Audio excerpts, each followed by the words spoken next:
আসসালামু আলাইকুম। প্রতিদিনের মতন আরেকটা ব্লগ। আমার বাসায় যখন কাঁচামরিচ না থাকে আমার একটাই উপায়, আমার ছাদ বাগানের উপায়।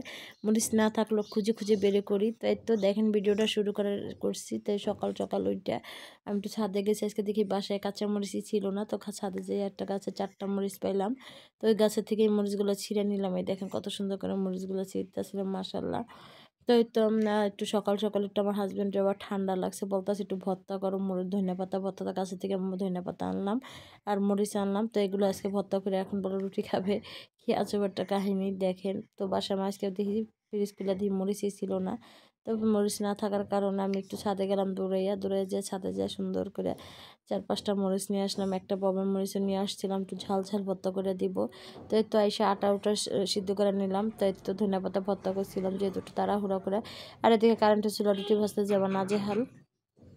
তো এর তো রুটিগুলো আস্তে আস্তে, তারপরে এটা না ভাজছে আমি সিলিন্ডার চুলায় রান্না করতেছি। এখন থেকে চিন্তা ভাবনা করছি 2 চুলায় রান্না করব, কারণ সিলিন্ডার যেই দাম বাড়ছে এখন নাকি বলে একটা বোতল 1600 টাকা। তো একটা বোতল প্রায় 1 মাস আমার যায় না, প্রায় 22-23 দিন যায়। তাই ভাবলাম এখন থেকে কারেন্টের চুলা ভাত টাত যা পারি রান্না করবো, আবার সিলিন্ডার রান্না করবো, মিলাই জিলাই রান্না করব।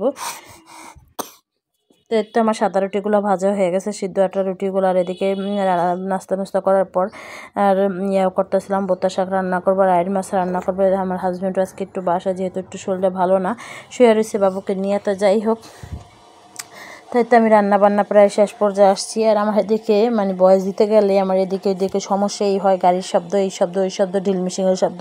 এই জন্য আমি দুঃখিত। তো যাই হোক, এই তো শাকটা আমার বাগা দেওয়া হয়ে গেছে। বাগা দিতেছিলাম শাকটা, মানে এরকম মোটামুটি করে ভাজা হয়ে গেছে। তো এই তো শাক ভাজিরে দেখেন কত সুন্দর কালার আসছে, মাশাল্লাহ দিলে। এখন আমি সুন্দর করে তেলে ভাজে নিব। তো তেলে ভাজার পর সুন্দর করে লাড়াচাড়া দিতেছিলাম। লাড়াচাড়া দেওয়ার পর দেখেন কত সুন্দর একটা কালার আসছে। শাকটা আমি নামাই নিলাম।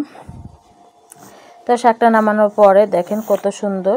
তো এদিকে আমি পেঁয়াজ আর মরিচ ভাজিয়ে নিব আইড় মাছের জন্য। তো সব মশলা দিয়ে দিব, সব মশলা দিয়ে ভালো করে কষাই নেব। কষাই নেওয়ার পর তরকারিগুলো দিয়ে দিব, আলু আর ধুন্দুল দিয়ে আজকে রান্না করব।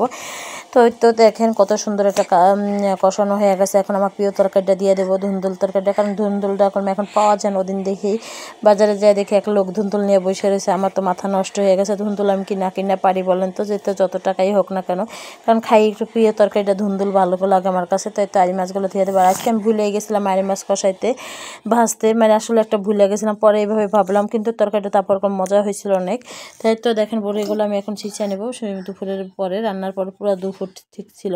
তো এখন আমি বড়িগুলো ছেঁচে টেচে সুন্দর করে লাড়াচাড়া দিতেছিলাম। লাড়াচাড়া দেওয়ার পর সুন্দর করে দেখেন ছেঁচে নিলাম। তো এখন আমরা খাবো। তো খাওয়ার পরে এখন বিকেলে বাচ্চাদের একটা পিজা বানিয়ে দিলাম। তো পিজাটা বাচ্চাদের এখন কেটে কুটে দিব। তো পিজা এরকম অনেক মজা ছিল, অনেক ইয়ামি ছিল, মানে মাশাআল্লাহ বলতে হবে সবাইকে।